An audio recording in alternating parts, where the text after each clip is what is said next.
इस बार कुछ ज्यादा ही गर्मी होने वाली है बहू। सभी कह रहे हैं कि इस बार सिर्फ पंखे से काम नहीं चलने वाला है। पंखे से काम नहीं चलने वाला है तो क्या लाऊं? एसी? एसी होता तो अच्छा होता, लेकिन पैसे कहाँ हैं? पहले तो पंखा भी दिन में कुछ ही घंटे चलाती थी, सिर्फ सोते वक्त। वही तो, बिजली का बिल देने के पैसे नहीं है, कुछ तो जुगाड़ लगाना होगा। जुगाड़ से पहले काम चलता था बहू, अब नहीं चलेगा। गर्मी के बारे में सोचकर सभी अंदर ही अंदर डरे हुए थे। शीतल जुगाड़ू थी, वो हर मुश्किल का कुछ न कुछ हल निकाल ही लेती थी, इसीलिए बिमला उसे बहुत पसंद करती थी। शीतल का पति गुजर चुका था, घर में कोई मर्द नहीं था, इसीलिए शीतल को ही पैसे कमाने के लिए बाहर काम करना पड़ता था। वो कोई भी काम कर लेती थी, किसी का घर साफ करना हो या फिर स्टेशन पर कुली का काम। शीतल हर काम में माहिर थी, वो कुछ न कुछ जुगाड़ लगा ही लेती थी।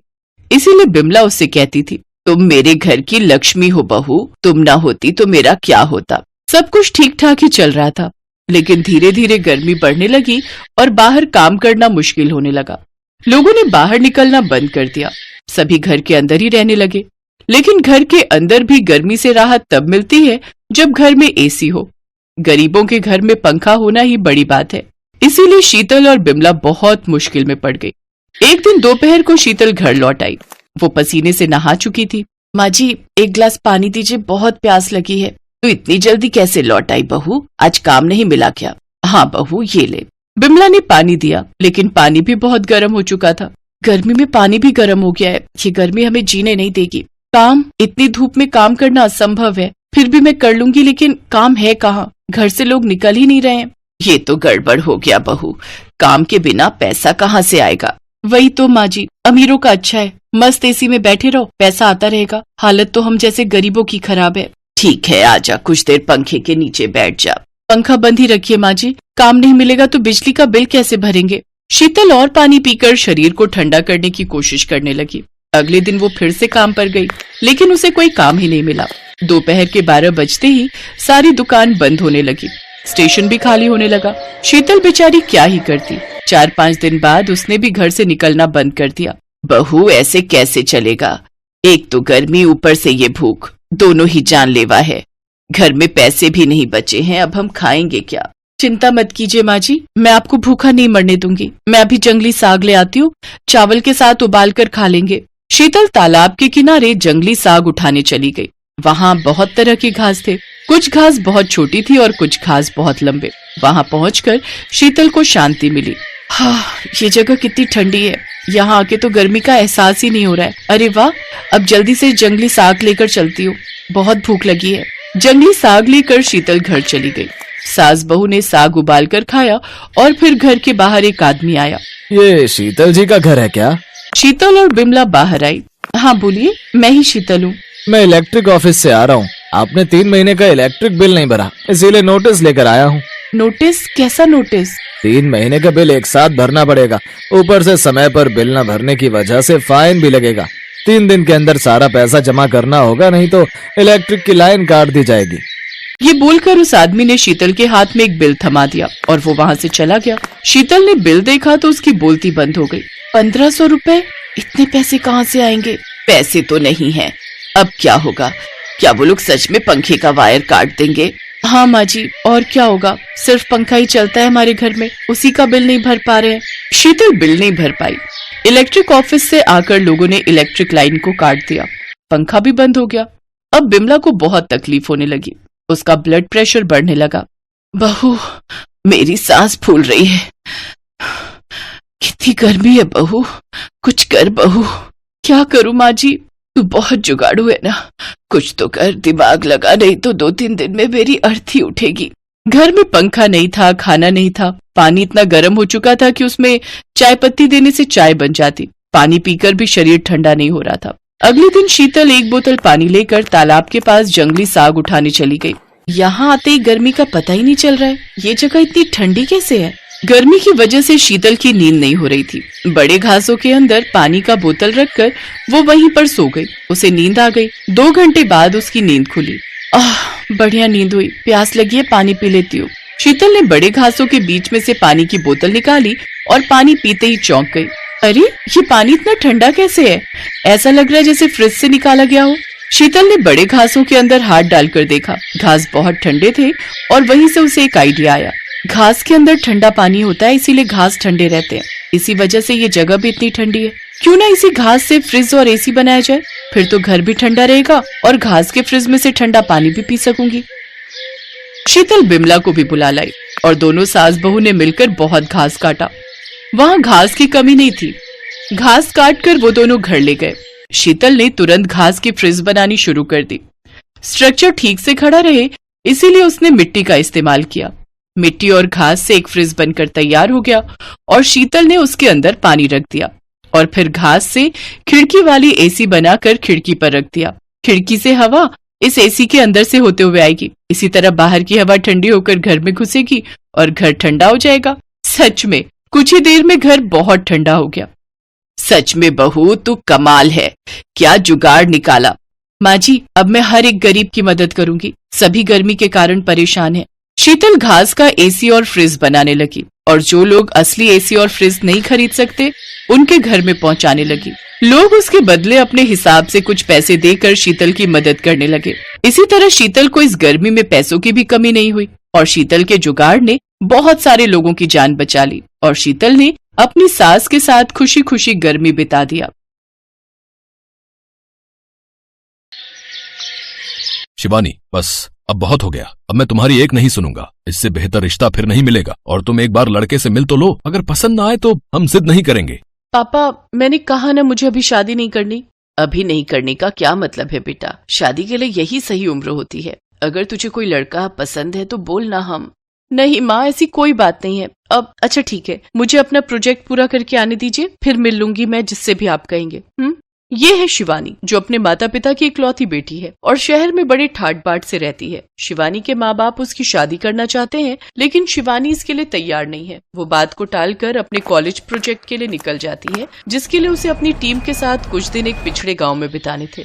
वो जिस गांव में थी वहां बस कुछ दिन पहले ही बिजली की सप्लाई शुरू हुई थी। यही वजह थी कि यहाँ के लोग शहर के ऐशो आराम से पूरी तरह अनजान थे। भले ही इस गांव में शहर के ऐशो आराम ना हो, लेकिन फिर भी यहाँ कितना सुकून है। यहाँ की हवा से लेकर यहाँ के लोग कितने अच्छे हैं ना। सही बोला तूने, सच में शहर के शोर शराबे से दूर कितना अच्छा लग रहा है यहाँ। शिवानी और उसकी दोस्त बातें कर ही रही थी कि तभी शिवानी की नजर खेत में काम कर रहे एक लड़के पर पड़ी।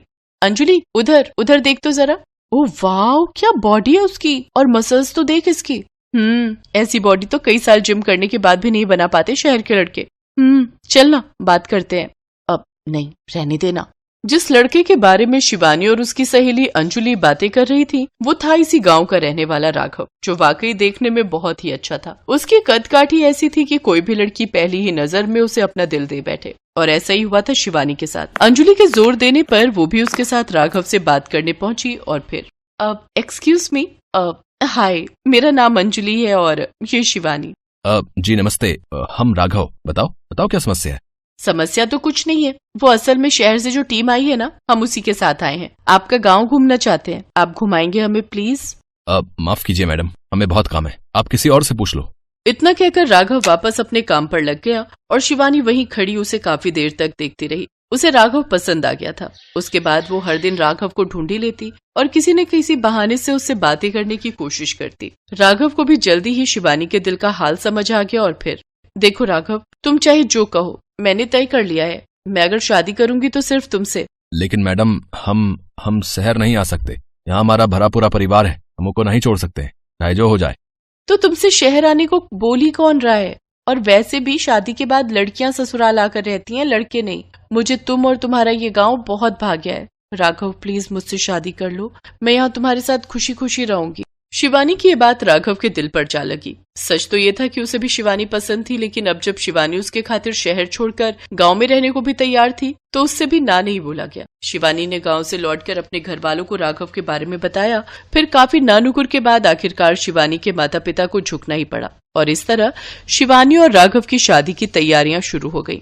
पापा, एसी बुक करने की कोई जरूरत नहीं है, वहाँ गांव में अभी लाइट के कनेक्शंस हुए हैं तो वोल्टेज इतने नहीं आते कि एसी चल सके। आप ऐसा कीजिए, एक अच्छा सा कूलर ही खरीद दीजिए, बस वही काफी होगा। और वैसे भी गांव में शहर से कम गर्मी होती है तो वहाँ कूलर ही बहुत है। शिवानी जानती थी कि गांव में उसकी जिंदगी आसान नहीं होगी, लेकिन फिर भी राघव के लिए वो अपने सारे ऐशो आराम छोड़ने को तैयार थी। जल्द ही शिवानी और राघव की शादी हो गई और शिवानी के साथ उसका कूलर भी उसके ससुराल आ गया। अरे ये का बला है भाई, देखो तो पहले कभी नहीं देखे। ईऊ हवा डिब्बे वाला मशीन है बाबा, बिजली से चलत है यो। राघव का बड़ा परिवार था। उसके माता पिता, चाचा चाची और उसकी छोटी बहन सब साथ ही रहते थे। और फिर एक दिन, सुनो ना, अब काफी गर्मी होने लगी है, आप ये कूलर का कनेक्शन कर दो ना। हाँ, बस एक बार हम घर में बत्ती से कनेक्शन करवा लिए हैं, तभी कूलर चल पाया है तुम्हार। अब ठीक है, कोई बात नहीं। अगले ही दिन राघव अपने घर में लाइट का कनेक्शन करवा लेता है और फिर बारी आती है कूलर को बिजली से जोड़ने की। राघव कूलर का कनेक्शन करने जा ही रहा होता है कि तभी उसकी माँ आकर उससे कहती है, अरे लल्ला, जो का कर रहे हो तुम? मायो कूलर को कनेक्शन कर रहा है, और का कनेक्शन जो का होता है? का कोई खाने की चीज है का? ना मेरी अम्मा, कनेक्शन को मतलब है कि हम जा कूलर को बत्ती से जोड़ के चलान जा रहे। अच्छा लल्ला, जो कूलर वही तो है जो गर्मी में ठंडी लाई दी है। हाँ अम्मा, यो भैया। अरे अरे सबे लोग सुनो, हम आओ लल्ला, कूलर चलाने जा रहे हो, सब लोग आओ, जल्दी आओ रे। इसके बाद घर के सभी लोग घर के आंगन में आ जाते हैं और पास में शिवानी कूलर को लेकर सभी लोगों का उत्साह देखकर हंसे जा रही थी। सब लोग कूलर को ऐसे देख रहे थे जैसे कोई अजूबा देख लिया हो। कोई खुशी से नाच रहा था तो कोई टकटकी लगाए बस कूलर को ही देखे जा रहा था। राघव के माता पिता तो कूलर के आगे झुककर उसे प्रणाम भी करने लगे थे। ए कूलर महाराज, अब आप हमें चला के दिखाए दे, बड़ी कृपा होएगी। अरे बाबूजी, ये कोई इंसान या देवता नहीं है, ये तो बस एक मशीन है। अभी देखिए, बिजली से कनेक्शन होते ही ये चल पड़ेगा और फिर देगा इस गर्मी में ठंडी का एहसास। अरे भाभी, जो गर्मी में ठंडी ला दे वो देवता से कम थोड़े है। काय अम्मा, सही बोले ना हम? हाँ बेटी, तुमने बिल्कुल सही कही। और वैसे भी घर में कछु नया काम पूजा पाठ से ही होना चाहिए। जो तुम ऐसा करो, जाके आरती की थाली सजा लाओ। राघव की बहन जाकर तुरंत आरती की थाली सजा कर ले आई। असल में पूरे गांव में सिर्फ राघव का ही घर था जहां कूलर जैसी कोई चीज आई थी। तो सिर्फ घर वाले ही नहीं बल्कि गांव के लोग भी उत्सुकता से उस कूलर को चलते देखने वहां पहुंच गए थे और बड़ी ही बेसब्री से कूलर के चलने का इंतजार कर रहे थे। राघव की माँ ने बड़ी ही श्रद्धा से कूलर की पूजा की, उसकी आरती उतारी और फिर राघव जैसे ही कूलर के स्विच को ऑन करने के लिए आगे बढ़ा तो उसके पिता ने उसे रोकते हुए कहा, अरे थोड़ा रुक जा राघव, सब लोग आए के कूलर देवता के पाए छू लो भैया, उसके बाद ही ये चालू होएगो। इतना सुनकर वहाँ मौजूद सभी लोग बारी बारी से कूलर के पैर छूने के लिए आने लगते हैं और ये देखकर तो शिवानी की हंसी नहीं रुक रही थी, लेकिन किसी को बुरा न लगे इसके लिए वो सबसे मुंह छिपाकर हंस रही थी। फिर जब सभी लोगों ने कूलर को झुककर प्रणाम कर लिया तब जाकर आखिरकार राघव ने कूलर का प्लग लगाकर उसका स्विच ऑन किया, लेकिन ये क्या, कूलर तो चला ही नहीं है। जो का भयो, जो चल का नहीं रहो। हाय मोरे राम, जो तो बड़े अपसगुन हो गए हो। जरूर कूलर देवता हमसे नाराज हुई गए हैं। बताओ यहाँ कौन है जो कौन गलत काम करके आओ है, बताओ जल्दी। उसकी वजह से ही कूलर देवता नाराज भये हैं। अरे चाची जी, ऐसा कुछ भी नहीं है, वो देखिए बस लाइट चली गई है इसीलिए कूलर नहीं चल रहा है। अच्छा, तो अब हम क्या करिए बहू? करना क्या है, थोड़ा सा बस इंतजार कीजिए, जैसे ही लाइट आएगी तो ये कूलर खुद ब खुद ही चलने लगेगा। शिवानी के ऐसा कहने के बाद पूरा परिवार और गांव के लोग भी कूलर को घूरने लगे। कोई वहां से हिलने को भी तैयार नहीं था क्योंकि हर कोई बस एक बार उस कूलर को चलते हुए देखना चाहता था और उसकी ठंडी हवा को महसूस करना चाहता था। काफी घंटों के बाद सबका ये इंतजार आखिरकार खत्म हुआ जब बिजली आ गई। बिजली के आते ही कूलर तेज आवाज के साथ चल उठा और कूलर को चलते देख सभी लोग पहले तो चौंके, लेकिन फिर उसकी ठंडी हवा को महसूस कर खुशी से नाचने लगे। सबको इतना खुश देखकर शिवानी को भी खुशी हुई। भले ही उसका ससुराल गरीब और पिछड़ा हुआ था, लेकिन एक छोटी सी चीज में खुशियाँ कैसे ढूंढनी है ये शिवानी ने यहीं आकर सीखा था। उसने मन ही मन ठान लिया था कि वो अब राघव के साथ मिलकर न सिर्फ अपने ससुराल बल्कि पूरे गाँव को ऐसी कई खुशियाँ लाकर देगी। Best buddies. Hello friends, thanks for watching this video.